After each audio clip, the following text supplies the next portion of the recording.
All right, so we are back. Outcast Brewing, head brewer Scott is going to break down some beer for us today. We're going to try some beer.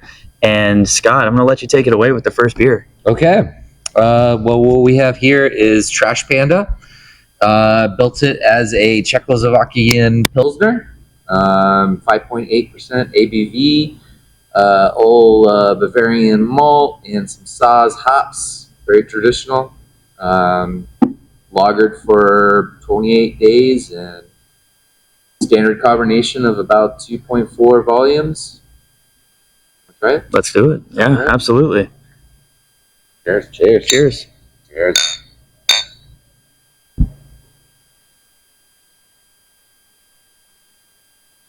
Yeah, that's very good. That's awesome. You can definitely taste the malty kind of start there to it too. And when you guys opened this place, you named this after the logo. Why pick this beer to do that? The Trash Panda. Well, It's original name. That's you. Yeah, I name all the beers. So this beer was originally called the Skyway Pilsner, and we marketed it that way the week of opening, only to find out that we didn't find out in our data when we were looking that Green Bench had an IPA called Skyway.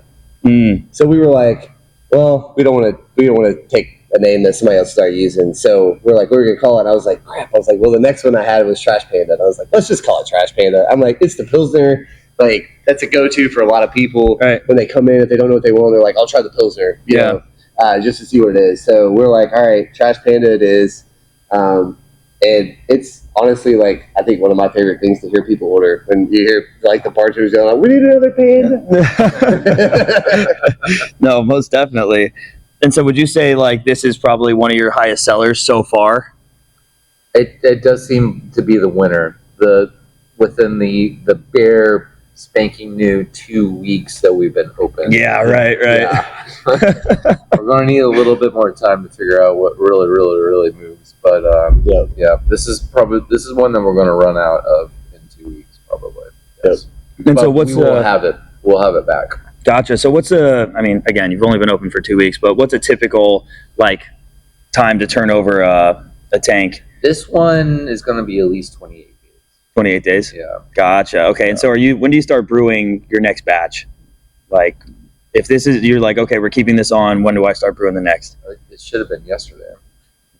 Should have been 3 days ago. Oh, right. But we were in a hurricane. It just clicked, folks. Yeah. We had plans, I think, to drop this one in a couple more like Wednesday, Thursday, but we knew the storm was coming, and so Scott was like, let's not lose the whole batch. Totally, yeah, that absolutely makes sense. Which I'm very thankful for that. Because good call, Scott. Good call. It'd be a few dollars going down the drain, literally. Losing power for 24 hours is one thing, but multiple days. Not having it, yeah. No, and then you're pushing out product that you're just not proud of. Yeah, definitely. And you just can't do that. Absolutely, no, that's a big no-no. But I want to ask you about the lagering process. Can you walk me through the lagering process, what that looks like, as far as everyone the science behind it? Always kind of believes the lagering process is this complex thing. Lagering is really just cold maturation. After primary fermentation is done, you just bring the temperature down to 32 as close as possible as you can, as much as your equipment will allow you to. Gotcha. And that's it. It's just cold handling.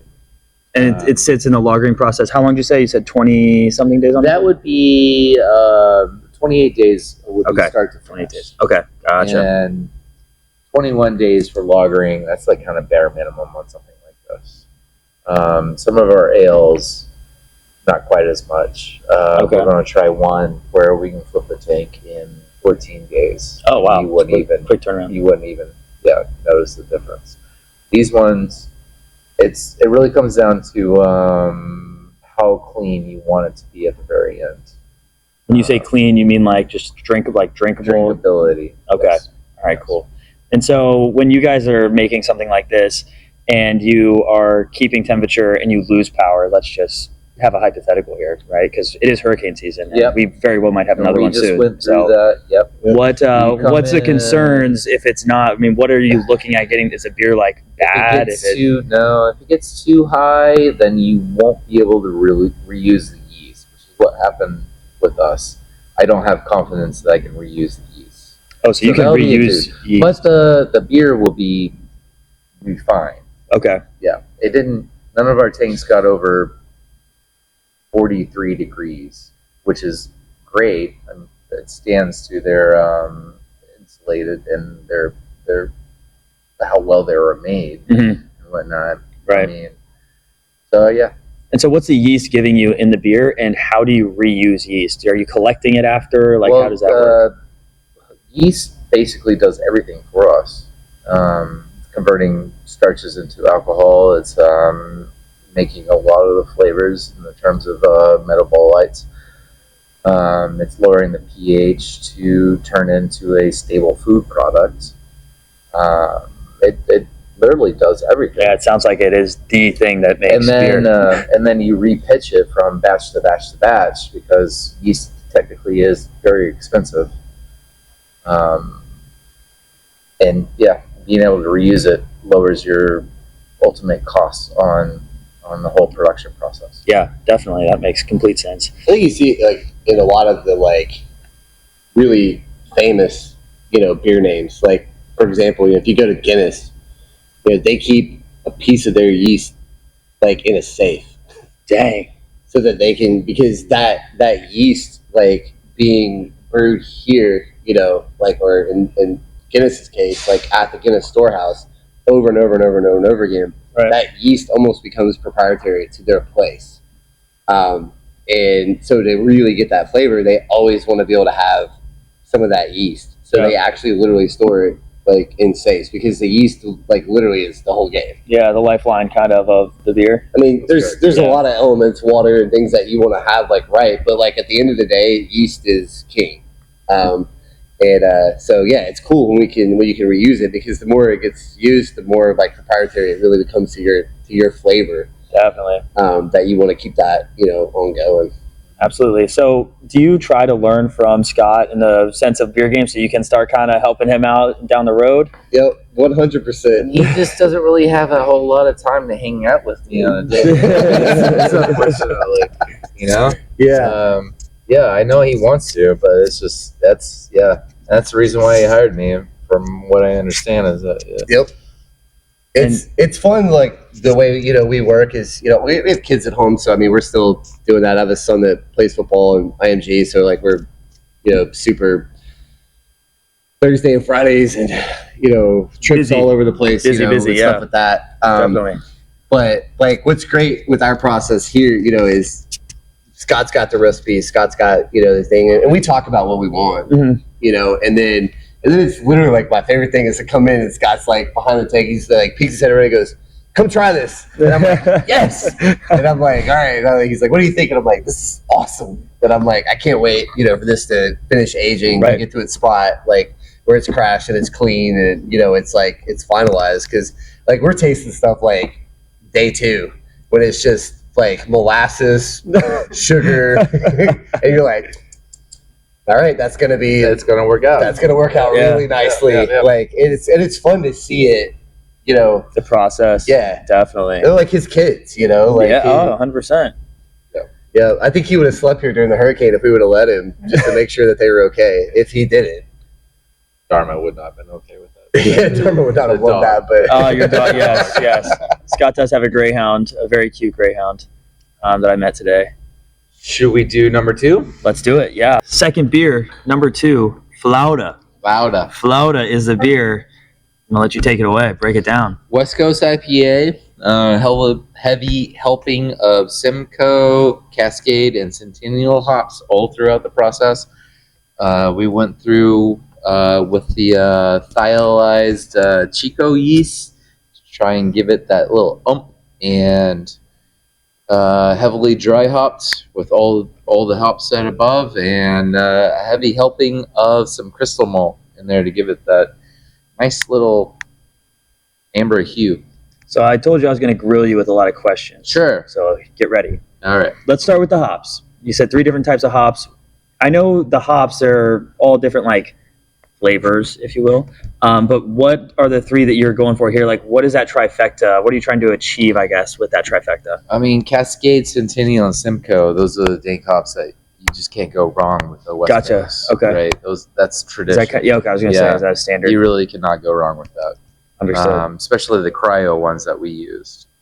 Cryo hops are a type of hop product that's been more concentrated and become better utilized in the brewing process and more available to small brewers like us over the last few years. So that's awesome. Yeah. You can't go wrong with those. Keep it a outcast secret. I like it. So let's talk about the beer itself. I mean, you said give it an amber hue. Actually, what did you say you used? Crystal malt. Crystal malt. So what's the difference between crystal malt and normal? It's basically just the color it gives you? it's malt that's been steeped and kilned at a higher temperature to caramelize, and then it gives you that color. And where in the brewing process do you add That's that? in the mash. Okay, so that's like before you even. It's like kind of step 1, really. Yeah, it's Okay. step 1. Gotcha. Yeah. And that mash is going to have the hops in it as well? No. Hops get Sometimes added it at the end. does. Understood. But no, not this time. No. This is when your crystal malt is basically the barley. Barley is what's providing the sugars for conversion to make beer, and in the mash tun is when you add all the barley and all the adjuncts and coloring additives and all that stuff. Understood. And so let's talk about West Coast IPAs since this is one. What is your standard West Coast IPA? And if you know, I don't know if you know, but how did it originate? Where did West Coast IPA come from relatively to the IPA family? First West Coast IPA? Doesn't have to be the first if you don't know it. I know, that'd be Just a West great Coast. question. I don't know. I mean, Stone Brewing comes out in my mind. Rogue. Yeah, Rogue. Can we get one of our folks out here to look up first West Coast IPA, where it was from? We're all gonna guess. Well, actually, I'm not gonna do it. I'll just drink. I really became I was going to say Stone. Stone. I feel like Stone is... Sierra Nevada was my first. Yeah. Sierra Nevada. In the 90s. Sierra Nevada really put it on the map. Yeah. I feel like I want to go with I would say Stone. Sierra Nevada, though. It's one of those two. Google's throwing Google's throwing us for a loop here. So while they're finding that, let's talk about you and how you got into the brewing game. When did it start? Like when you're growing up, like were you like, I want to be a brewer, or did you fall into it? I started home brewing at an early age. Pardon me. It's okay. And while I was home brewing, contemplating with whether or not it would be a viable career option, and did the research and found 2 schools. There was one in Chico, California, and there was one in Chicago. And selected the one in Chicago and attended that for a matter of time, and ended up finding a job in Louisiana at a Beta Brewing Company. Oh, wow, And nice. That was 2008, 2009. And you were a brewer there? Yep. Nice. And spent about 5 or 6 years there. I believe 5 years there, and then moved up to Western New York to help a couple of guys do a startup up there, and spent 6 years there. Went back to Louisiana, spent 5 years there, and then Richie and Jill found me and thank God brought me out here to Florida. And it's been great so far. The system that they purchased is actually a really nice system to brew on, and it's quite a bit of fun.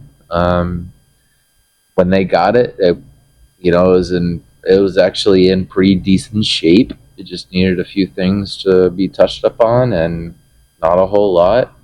And didn't really take a whole lot of time to try and figure out the efficiencies and just how it works. Yeah. And yeah, it's nice. I mean, it's semi-automated. You just press some buttons. Well, that's pretty nice. It makes life a little bit easier. Huh? Yeah. and it's a nice space to work around. We got ample space, and it's been fun so far.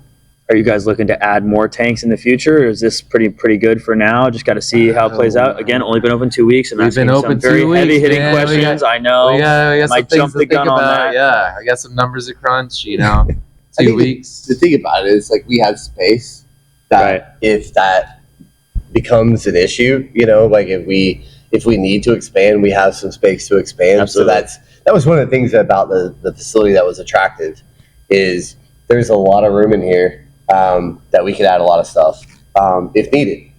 But it's also great the way it is, right now. So we don't have overkill, but we're also not like like a 24-hour-a-day factory either. That we can really be selective of when we're going to brew and what we're going to brew and kind of talk it through. And yeah, it's been great. So I got to ask, do you remember your first beer that you brewed as a home brewer? Oh yeah. Wait, don't tell us. Let's guess what it is, and the loser has to take 2 big. He already knows? No, he doesn't. Oh, good. All right. All right. That Then, would never tell him. Unless that was an interview. I the don't loser is going to take 2 big sips of their drink. Nice. All right, go ahead and guess. I would say a Kolsch. I'm going Pilsner. All right, well, that was a fun game. Frank.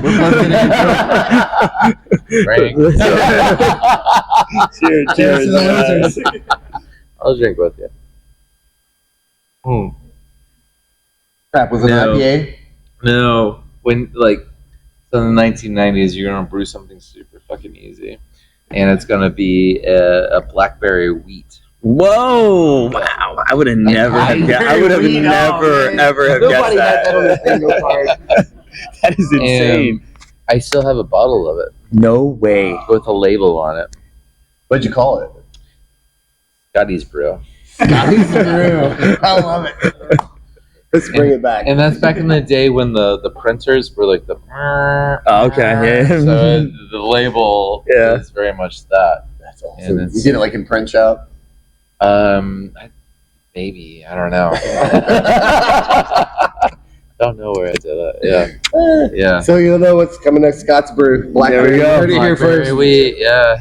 Breaking news. I'll have to pull that one out of the archives. Now we're big on the ratings, so if you had to rate your first beer, don't be biased. What would you rate it? My first homebrew? Yes, 1 to 10. Oh, Your- 10. Come on. Don't be biased.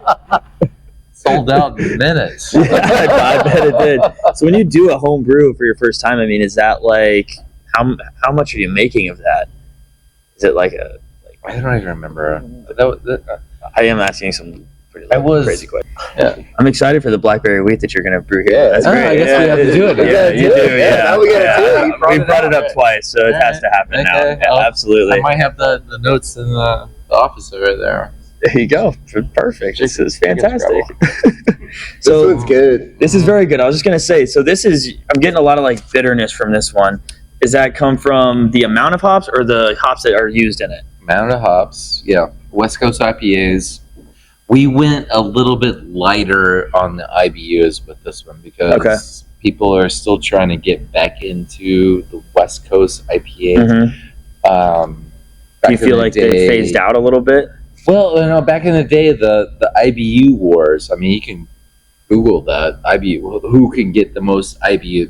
IBU being a unit of bitterness. Okay. Okay. And a lot of breweries back in the day, craft breweries specifically, were trying to out IBU everybody, out bitter everybody, and you'd get like 85 IBU beers, 120 IBU beers. Yeah. Like that was going on in Florida as well. Several Florida famous breweries, and I can't believe anybody actually even liked them. To be honest, Mhm. it's just in your face bitterness. Right. This is designed for balance. Yeah, definitely very drinkable. Like you could Right. sit outside and drink it right now in the summer, Yeah. and then you could hang out inside, watch Still- the football game and drink it. Bitter. It is, yeah. Oh, Yeah. absolutely. But it packs a little bit of a punch. It does, yeah. I love this beer. I love IPAs. IPAs are probably one of my favorite beers to drink.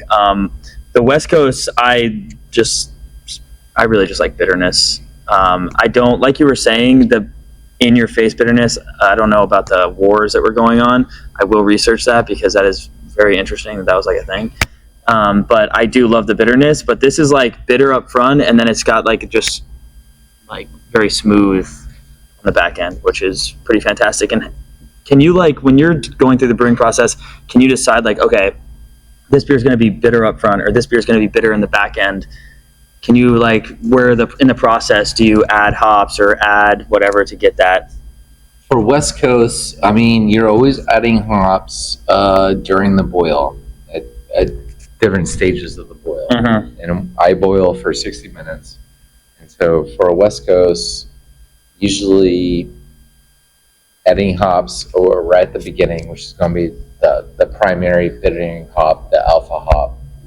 And then after that, the flavoring and aroma hops at around 45 minutes Gotcha. to 55 minutes. And then at Whirlpool, which is the end, and your listeners hopefully will understand what that means. And then after fermentation is done, we're adding more hops into the fermentation, which is called dry hopping. Okay. Yeah. The primary bittering component is going to be at the beginning of the boil, the alpha hops, the high alpha hops. Bit of a bone to pick. So GoPro is overheating. Yeah, give me that. Yeah, it's a piece of garbage. GoPro is overheating. Oh, it's actually very hot.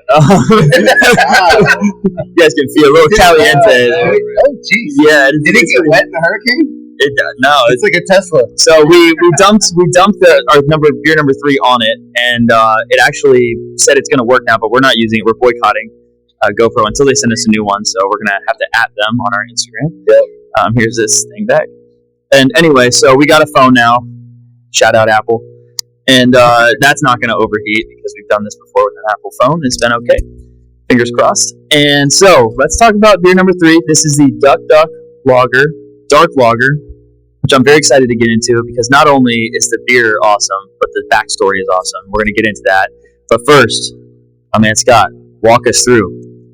Modeled after a very traditional Czech lager, Czech dark lager, just Munich, Carafal Special 3, Bavarian hops, and a extensive lagering regime, and that's really about it. And just keeping it traditional. So let's start in reverse here. When you say lagering scheme, and what do you mean by that? Like, what goes into it? Break it down for me. Even if people don't understand, we'll pretend that they will. Just long-term, cold storage. Gotcha. Well, that is more simplistic than I thought it was going to be. Yeah. Cool. What is and how long is long? Well, fortunately, construction here took very long, so So you had a long time. long lagering capability. This particular one. Hopefully, we'll be able to do that in the future. But yeah, This been set for a while. it did. Yeah, It is, like, we're the going to be open in July. Yeah. Right. And like the longer it sat, like the better it got. And It's it very just it was like great the first time we tried it. I remember the first time, like, we literally, like, it's my favorite thing is going to the tank and opening the spout and pouring a beer and being like, look at the color, smelling it, and you're like, oh yeah, and just going through the process. But Right. this one, like, every time we would try it, it would be like, oh my god, it's actually way better. Like, how does this beer keep getting better? Right. And once we kegged it and we opened up the lines for the first time and we poured it, and we were like, oh, this is so good. What are the notes you're going for on a Czech dark lager? When you talk about taste. So you want it to be somewhat malty, but not caramelly, and you want it to be dark, but not a whole lot of roasted character, roasted malt. Definitely get a little bit, right? Like A little bit. You don't want it to be like a stout, No, yeah. right? This is very Or a light and porter relatively to or a anything stout, like that. No.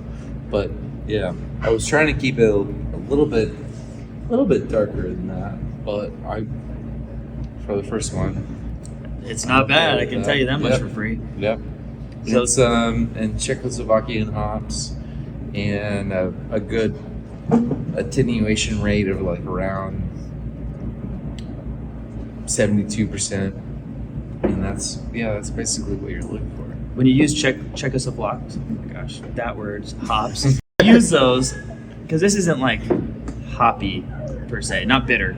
Are those hops? And there's a greyhound crying right now. I'm not going to bring up any names of whose dog that is, but it is crying. So when you are using those hops, I'm not going to say it again. Are those hops less bitter, or do you add less of them to the batch? And it's not necessarily that they're less bitter. So every hop carries a certain amount of alpha acid, and alpha acid is the component that delivers a bittering sensation to beer. And alpha acid is conveniently calculated as 1 milliliter parts per billion, parts per milliliter. No, Gotcha. And so, like, what we use for these are like super low alpha acids. It doesn't necessarily make the beer more bitter at all. But if you use a lot of them, yes. Okay, got it. So when you're making something like this beer, we've had a lot of Czech darks. I wouldn't say a lot, but we've had a few Czech darks that are the side pull Lucre pours. Have you guys thought about getting one of those? And what? Yes, we have. Yeah, eventually. Yeah. Gotcha. Okay, Yeah. cool. Because there's not many in the area that have those, and I personally. There's a do few, enjoy and I've always enjoyed them as well. Absolutely. Now, are you like a half and half foam, half beer guy, or are you? What's your ratio there? I do like the half foam, half beer. No, Slow what I pour. like to see is them pour half of it, let it sit, and then pour off the foam, and then pour the rest of it on there, because it is gotcha. a noticeable difference. Yeah, big time. Yeah. Big time. Yeah, that's literally my favorite thing is the side pull of the Czech dark lagers. They're absolutely fantastic. But let's get into the name, because I just heard this story, so the viewers are going to now hear it. But let's get into the name, and then you got to show the picture into the camera. Yeah. The GoPro wouldn't have been this great resolution anyway, so I'm glad we have the phone now. So GoPro is getting roasted. So we talked a little bit earlier about my friends Lonnie and Tyson. My wife and I's friends Lonnie and Tyson. And so my buddy Tyson in high school was in an art class, and they had a project for the year. It was like a color pencil drawing, and so Tyson did his drawing, and the art teacher was so impressed with it that they wanted to submit it to the state competition for art in Illinois. And so Tyson did, and his piece started doing really well. And the teacher was like, well, like, you got to name it, right? Like, you got to name art. And, traditionally art has, like, some arty names to it. right, yeah. So Tyson drew this picture. I'll show it to you guys. It's a heck of a picture. It's a I will great say. picture. It's very fantastic. I don't know if is that good enough? Can you guys see it? Yeah. Oh, I can drag it up there real quick. it wants to like keep flipping on me. I need to like turn the. Can you see that? Just don't turn it too much, or it'll like flip. There we go. So he drew this beautiful picture of a green-headed mallard and a female mallard chilling on a log in a lake, and so he named it Duck Duck Log. And the teacher was like, you can't name it Duck Duck Log. You gotta give it like an actual name. And he's like, Duck Duck Log, that's the name. And they're like, okay. So they submitted it. So he wins third in state with Duck Duck Log. So he told me that story one night, and we're sitting in the pool having beers and with a bunch of friends, and I'm just dying laughing. And I'm like, dude, we're naming a beer Duck Duck Log because that's the greatest story that I've ever heard. And here it is. And if you ever met Tyson, like, you would know, like, you would not immediately be like, I bet you're an artist. He just does not give off, right? You know No, I Tyson. definitely think he was an artist. Do you? Oh, wow. Absolutely, yeah. Just right off the bat. He's on Right that. out the bat, man. Yeah, he's definitely got that. He's a pizza. humor Yeah. artist for sure. Yes. He's hilarious, and I love Tyson. And Tyson, I hope you're watching this, but that's like one of the other fun things about this, right? Is like honestly, is like naming beers. Where do you get your inspiration from? Just like people you know and things that happen, kind of. Yeah, it's like stories that like honestly like are either personal between our team, or personal between like friends and family, or I have to say like we've named a few beers because we're Outcast, right? Yeah. Off of Outcast lyrics. So New School Fools, we came out of that with old school players to new school fools. Yeah, all right, Cats keep okay. jumping like kangaroos, right? So we stole that one, from them. Yeah. And then So Fresh and So Clean, the Kolsch, that was definitely an Outcast name. So we gave a couple nods, to Andre 3000, Please Don't Sue Us. We love your music. I wouldn't mind meeting Andre. Yeah, if you want to come perform on the stage, I mean, courtroom. Shout out, just yeah. hit us out, Andre. We'll tag him. So we try to get really creative with the names, and let them have a story. So one of the things that we want to do is once we get our portfolio going, is to have a QR code that you can scan in the building that'll give you some of the stories That's awesome. behind these beers, That's a great idea. of why they're called what they're called. I mean, even the Trash Panda that we talked about, we originally had a different name, and so like even that story's evolved. It is. You know what I mean? Absolutely, 100%. Yeah. So that's really fun. We got a couple. Our Oktoberfest is currently getting ready for release. Are we ready to rock and roll this weekend? The 9th. Yeah, the 9th. Cool. And we've named it Krakenwagen, That's right. which in German means ambulance. Oh, there you go. Shoot. So yeah, and then we're gonna do a rye. Rye coming up. IPA. Yep, and it's gonna be called Goonies Never Say Rye. That's right. If you've ever seen Goonies, you know where that comes from. And shout out to Jared on that one.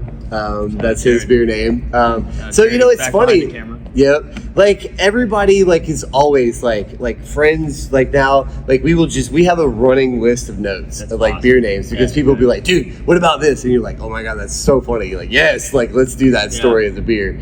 So I think that brings a little bit of stuff into it. And as we progress through Outcast journey, like there'll be stories about like Helene the night the lights went out, and stuff like that. Lights out, Helene, you're next. Yeah, it's just it'll be an evolving story of beer names. That's awesome. So. No, I think that's a good QR code is an awesome idea because that's going to get people kind of tied in, I think, to the beer for sure. I do want to ask you a good question here though. So you got a stage out back, and if both you can answer this, please. If you had one person that you'd want to come perform on that stage, who would you pick? Frankie Beverly, but he's dead. Okay. Thinking more alive. Like if I'm you had to pick- I'm still dealing with it. I'm still dealing with it. It was only 2 weeks ago, and then the hurricane happened. And That's a blah, lot. blah, You've blah. had a lot. Yeah. Yeah. I'll come back to you. Dealing with it. Just sit with it for a second. Sit with Frankie, we're sorry. Yeah. I think it would be so cool if Outcast performed at Outcast, I right? mean, it's Come kind on. of it's natural, right? It's a standard. I feel that they have to come out and do that. I think that would be so incredibly cool. That would make like my life, honestly. Like I would be like, I've done everything that I was supposed to do. There you go. Yeah, I mean, we'll tag them at least 100 times. I think this it would week, be so incredibly great, but also so incredibly bad at the same time. Because, like at our little pub, when Morgan Wallen was supposed to be here a few months ago, he canceled, and Jelly Roll was looking for a place to perform. We had tons of people that were like tagging us in, and I was like, our pub can hold like 150 people. Please don't. Like, that would have been. we don't need this We weren't pandemonium. even open. That could have been Yeah. catastrophic. even operating. Yeah. But it like that. I think that would be really cool Mhm. if they came, just because of the name. What would be cooler is if someone had a raccoon that could perform Outcast songs, Oh my, that would be the ultimate. for so many reasons that would be insane. Like, even if it was just AI generated or like that'd be awesome. you know, like a like projection up on the thing. yeah, like that'd be Guardians of the sick. Galaxy, like, you know, we bring him in and he starts doing like an Outcast song. AI's got to be able to do that, right? Like Rocket's doing it, Oh, yeah, and then that's Roscoe comes out, you know, our little guy. I don't know. I'm just a dreamer, you know. There you go. Well, hopefully some genius out there is like, oh, I do that in my living room every We day. got that. Yeah, I do it with Roscoe the raccoon every weekend. So then he'll be able to come out here and do that for you. That'd be great. Shameless plug, but like tomorrow, if you didn't know, is National Raccoon Day. I did not know that. That's news to me, and I think news to everybody out there. Yeah, I mean, who knew, right? Are you If guys, they are you had, guys doing anything? we are. We I have was gonna say a you lady kinda bringing have in raccoons. No way! Whoa. Wow. It's gonna be dope. I'm so excited. Like, literally, is so excited because I want to see like so like stupid plug here. That's nothing to do with anything we're talking about. But I wanted, and everyone shot me down like immediately. But bear with me. This would be so cool. You know those like little like hamster cities like you had when you were a kid with wow. like the yellow and like the Yeah, I know tubes and all exactly this stuff, right? yeah. Imagine if in the tap room and all throughout the building we had a giant hamster thing, but it was raccoons. That would be insane. Yeah, you did figure out that meeting. Yeah, but then someone was like, "Well, PETA might not like that," and I was like, "Yeah, that's a good It's point. We always don't need PETA, that." Yeah. And I was like, "Well, what if we had raccoons in tuxedos that would clear tables? That's a good idea. They have thumbs. They do have thumbs, and I'm sure you could train them. That'd be dope. Like, imagine a little raccoon in a tuxedo or an Outcast shirt pops up and it's like, "Are you done with this?" Like, it grabs your beer and goes away. Yeah, that would be so. Yeah, that'd be awesome. Okay, so this is High Beachy at Outcast, and so what Scott's talking about right now is how this beer is kind of the gateway beer to sours, and so it's kind of explain the brewing process behind this because I'm sure it's different from your typical sour ale that you. It's actually about the same. We will sour 1/3 of it and allow that to go through its process, bring it back into the kettle, and then fill it up with a conventional normal beer to the full kettle full of the volume, and then proceed as normal. Gotcha. Yeah. Okay. So, what is a normal sour? And just shout out to your dog who's laying down right now. Such a good dog. We got a greyhound. What's her name? Dharma. Dharma, the greyhound, is wandering around right now. Scott decided to let her out. Go use a gun. She's very cute. But what is the normal souring process? So you would normal conventional souring process for a craft brewer like us would take an amount of wort, which is basically just sugar water, send it over to a fermenter, which you can see over there, and then inoculate it with lactobacillus bacteria and let it sit for at least 24 hours, depending on how sour you want it to get.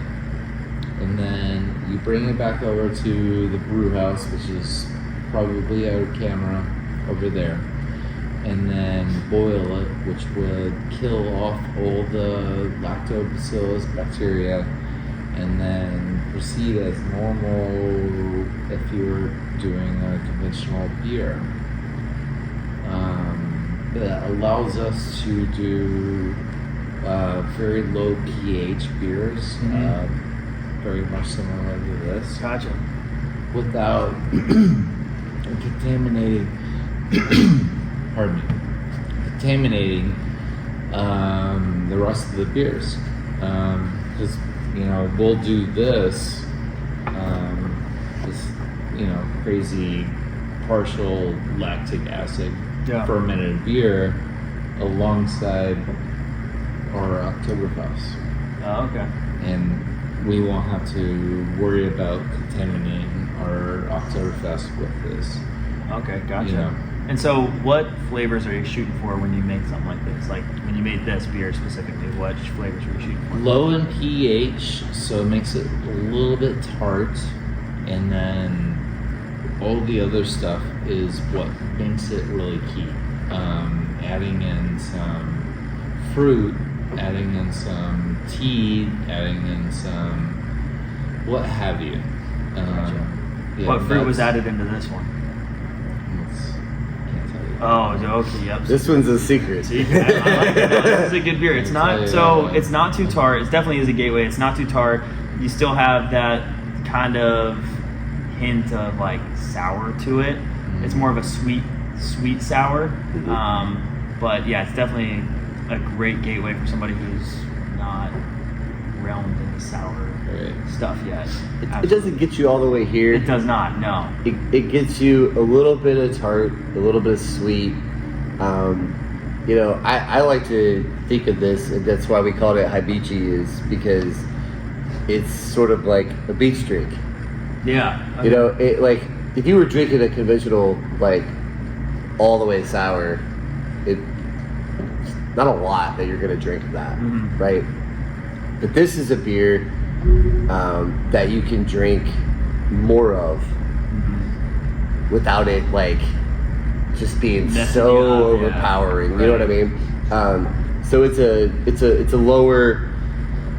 That's why we called it a tart. You know, sour. That it's just kind of like a refreshing like summer. Totally is. You know, beachy. Drinking by the pool, kind of beach vibes. Yeah. Exactly. Absolutely. I can see that being the case. Yeah, if we threw a bunch of sand in it right now, it would be perfect for here. That would be really great. That would be fantastic. I completely agree. And so you guys have another sour. Let's talk about that one real quick. So let's say, you know, I bring somebody to the brewery and they're like, man, I don't like sours, but I'd love to kind of get into it. I give them the Hibichi. It's like, this is pretty good. What's next up? Right Our now, next up is a hardcore sour. Okay. The Aloha. Yeah, Oh, shoot. Aloha. Yeah, Aloha to sours. we either do it a little bit at a time Or a lot of it. Yeah, no in between, right? Yeah. It's either it's not or it is. It either gets you here or it gets you here. Entry level or it's, that's a big one, but it balances well. And we shot for basically Hawaii's national drink, which is POG. And if you don't know what POG is, it's pomegranate, orange, guava, and it's their state beverage. Okay. It's like orange juice for us. Fair enough. And I had the sour that you guys had here, and that does hit you like, it makes you smile. Yeah, it gets you like, makes you smile. Yeah. Absolutely. And so is that what you were shooting for? And is that like just very low acidity, like you leave the back? That's exactly what I was shooting for. Yeah. Sour as hell, and fruity as hell. Okay. And that's basically about it. And so do you let that sit longer with the bacteria in it, or is that also a 24-hour? 24 hours. Gotcha. Okay. Are most all sours 24 hours to sit with the bacteria in it? Or? It depends on how sour you want to get it. Okay. Yep. And also how long do you want to hang out in the beer house? Yeah.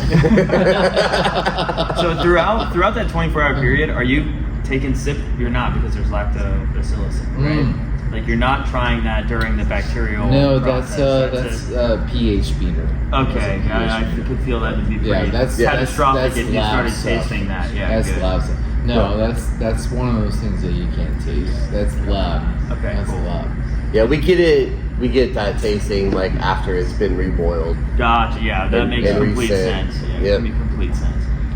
So while we're finishing these beers, I'm going to ask you guys some hypothetical questions. Yeah. These are my favorite things to ask people. Some of the people that are watching this right now are going to laugh because I've asked them these questions.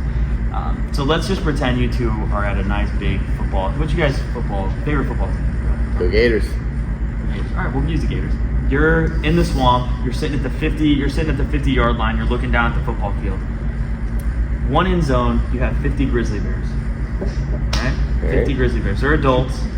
They're male. They're not female. So the females, they're going to be real cranky because they have babies and stuff. Just males. The other side, you have 100 pirates with muskets and swords. That's like the old school muskets. Okay. They're going to run towards each other and meet at the 50-yard line. Who's winning? Probably the Bears. We're going Bears. Why go Bears?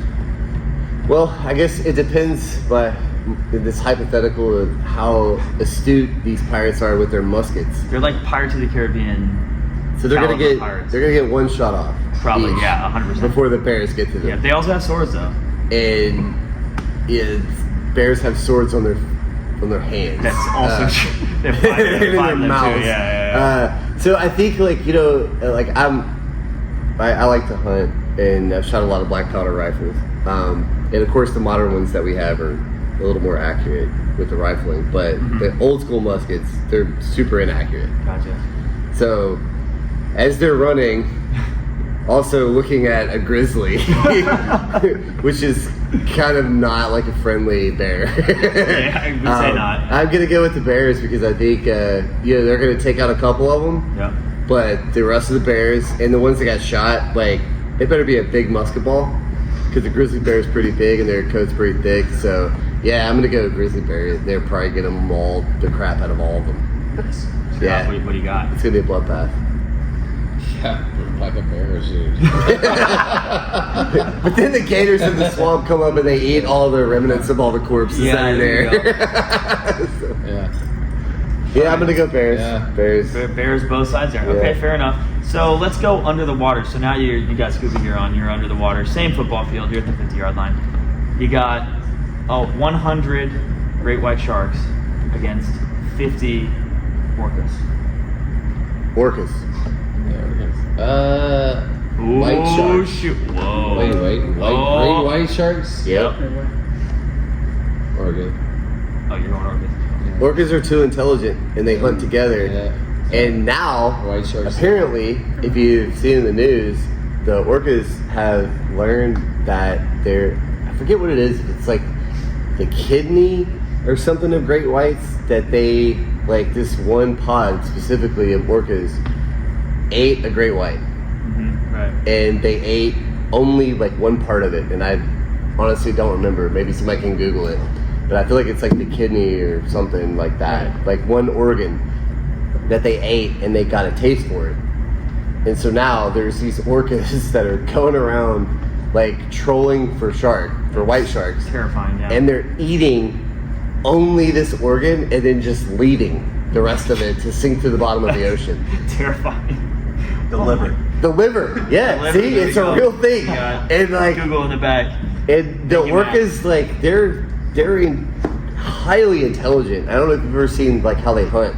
Yeah, it's pretty crazy. Making the big wave just to knock a penguin or something. Yeah, they knock a seal off of the an iceberg and then they eat them. Like you gotta go orca. Yeah, I Great whites are agree. terrifying, but orcas are they're like velociraptors of the sea. They're organized and they communicate and they're smart. Very smart. Great So- whites are just big dumb trucks. They just get after with it. teeth. Yeah, they just get after it. 100%. Yep. Yeah, that's I love these questions, by the way. This is great. Thank you. He waits till he gets his 5 beers deep and Yeah, it's like yeah, no, I'm waiting for the sours just to really start grilling with it. So you're a big Gators fan. What's your take on the season so far? We're gonna need a few more beers for that. Why? I think. I mean, I thought it was gonna be a light interview. yeah. I thought it was gonna be. You said it was gonna be fun. It was until we got to the sours, and I'm like, It well, was. might as well open this thing up. Let's just pop the floodgates open. You know, as we say at UF in all kinds of weather, we all stick together, and it's been a tough couple of years for us for sure. But the bright side is, last weekend we didn't play football. We had a bye week. That is a bright side. Yep, and Georgia got beat Georgia did get beat. by Alabama. They played. It was a great game, by the way. But then also Florida State got boat raced by SMU, so they're now 1-4. Yeah. So yeah, we'll take that weekend as a big Gator win. All right. Yeah, it's been a tough. Somebody in the audience, pull up some trivia, and it's going to help us house the rest of these beers. Pull up some trivia on the phone. What? If you get a question, what? Oh yeah, we have a phone up here. Somebody pull up trivia. So he's going to ask a trivia question. If you get the trivia question wrong, do some basic stuff. No What kind of crazy. trivia you What? want? Just do basic trivia. Just look it Okay. up. Basic trivia questions. If you get the question wrong, you take a sip. Okay. All right. At least we're not playing Never Have I Ever. No, we'll play that off camera. Otherwise, I'm can't gonna need do a couple that. more beers. I just walk away. Yeah, you gotta take Darwin I for a just walk. started. Yeah. All right, here we go. First question. Name a mammal that can't jump. Name a mammal that cannot jump. There are That's 4. an insane There are question. 4 There's 4. mammals that can't jump. Wow. Okay, 5 seconds. Five wait, seconds. hold on. 10 seconds. All right, before I have a follow up to the question, when you say jump, does that mean like jump off legs or like jump out of the water? Like, just like jump. Okay, yeah. I Like a kangaroo jumps. Yeah, for sure. Okay, then I'm gonna go with like an orca. was gonna go whale. Like a whale, yeah. Yeah, Like- whale. Have you ever seen a whale jump out of water? That's what I just literally just asked that question. Yeah, new question. No. Yeah, okay, that's like jumping though. You know Oh, what I'm okay, I saying? see. Okay, like, so just leave- Like a Be dolphin. able- that's a jump. You know what I'm saying? I'm talking like Just you be can't able to propel. leave there Scott where is they- so they deep in can't thought leave right the now. There's land actually or smoke water. coming out of his ears, folks. Got You it. can't see it. Platypus. Platypus, okay. Mole. Mole, Oh, that's a good one. okay. Wow, this is. I don't know. What's I'm your gonna just background? take a drink. I'm taking a drink. All wrong. What is it? Elephant, sloth, hippo, and rhino. Elephant, sloth, Are hippo, we and sure rhino that cannot an jump. elephant can't jump? Pretty sure elephants can jump. Don't they jump off of balls Next. in the Have circus? Have you ever seen Next an question. elephant Just jump? go to next question. Yeah, We'll I take our didn't drinks. Lord of the they Rings? balance on the I ball. think Let's you're out of that website. What is a group of crows called? Oh, I know this. Murder. Murder. It's a Yeah, murder all murder. day. Murder all day. Yeah. Scott got that one. Yeah. All right, I'll take a All drink. right. So we're just going first gate answer here. Largest organ in the human body. Skin. It jumped. Okay. Yep. Bang. Yep. Drink up. Good job. Largest organ in human. I have one for you guys. Oh, here we go. Okay. There we Yep. go. This is a great one. This is for the whole audience. Okay. What city was originally supposed to be the capital of the state of Florida? The Constitution of the state of Florida was also signed in this city.